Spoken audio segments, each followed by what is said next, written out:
Antes de existir o navio, existia a violência. A história do navio negreiro não começa no mar, mas em terra firme, no interior da África. Homens, mulheres e crianças viviam em aldeias organizadas, com cultura, religião, comércio e família. Essa vida era interrompida de forma brutal. Guerras locais, incentivadas por traficantes europeus, capturavam prisioneiros que rapidamente deixavam de ser pessoas e passavam a ser mercadorias. Os capturados eram amarrados pelo pescoço ou pelos pulsos e forçados a caminhar por dias ou semanas até a costa. Muitos morriam no caminho, de fome, exaustão ou doenças. Quem caía era abandonado. Não havia valor em um corpo morto.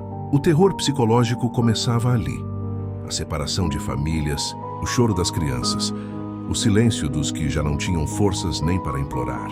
Antes de existir o navio, existia a violência. A história do navio negreiro não começa no mar, mas em terra firme, no interior da África. Homens, mulheres e crianças viviam em aldeias organizadas, com cultura, religião, comércio e família. Essa vida era interrompida de forma brutal. Guerras locais, incentivadas por traficantes europeus, capturavam prisioneiros que rapidamente deixavam de ser pessoas e passavam a ser mercadorias. Os capturados eram amarrados pelo pescoço ou pelos pulsos e forçados a caminhar por dias ou semanas até a costa. Muitos morriam no caminho, de fome, exaustão ou doenças. Quem caía era abandonado. Não havia valor em um corpo morto.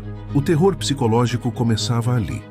A separação de famílias, o choro das crianças, o silêncio dos que já não tinham forças nem para implorar.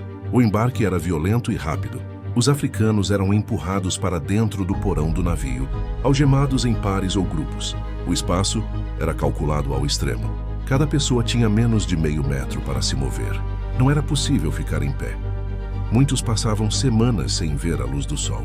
Homens eram separados de mulheres e crianças. O choro era constante. O navio partia carregando centenas de vidas comprimidas em um espaço feito para mercadorias. Para os traficantes, cada corpo representava dinheiro. Para os escravizados, aquele navio era o início de um inferno sem volta. A travessia podia durar de 40 a 90 dias. O calor dentro do porão era sufocante. A falta de ventilação fazia o ar se tornar irrespirável. Doenças como disenteria, varíola e escorbuto se espalhavam rapidamente. Muitos morriam acorrentados ao lado de pessoas vivas. A alimentação era mínima. Água suja, farinha misturada com feijão ou milho estragado. Quem se recusava a comer era espancado ou forçado com instrumentos de ferro. O chão ficava coberto de vômito, fezes e sangue. O cheiro era descrito por marinheiros como algo impossível de esquecer. Alguns escravizados preferiam a morte. Tentavam se jogar ao mar quando tinham chance. Outros paravam de comer, em um ato de resistência silenciosa. Para os traficantes, cada morte era prejuízo.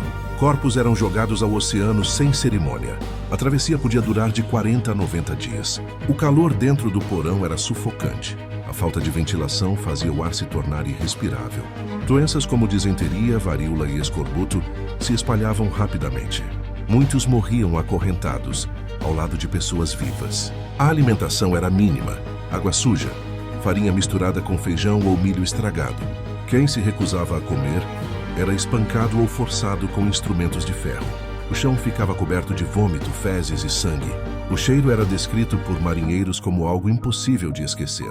Alguns escravizados preferiam a morte. Tentavam se jogar ao mar quando tinham chance. Outros paravam de comer em um ato de resistência silenciosa. Para os traficantes, cada morte era prejuízo. Corpos eram jogados ao oceano sem cerimônia. Ao chegar ao Brasil, os sobreviventes estavam irreconhecíveis, magros, doentes, traumatizados. Muitos não sabiam mais seus nomes.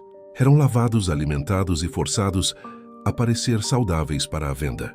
Recebiam novos nomes, uma nova identidade imposta à força. A travessia terminava, mas o sofrimento estava longe de acabar. O navio negreiro cumpria sua função: transformar vidas em lucro. Milhões de africanos passaram por essa experiência. Milhões não sobreviveram. Durante séculos, essa história foi suavizada ou ignorada. O navio negreiro raramente aparece com toda a sua crueldade nos livros. Mas ele existiu, e ele navegou.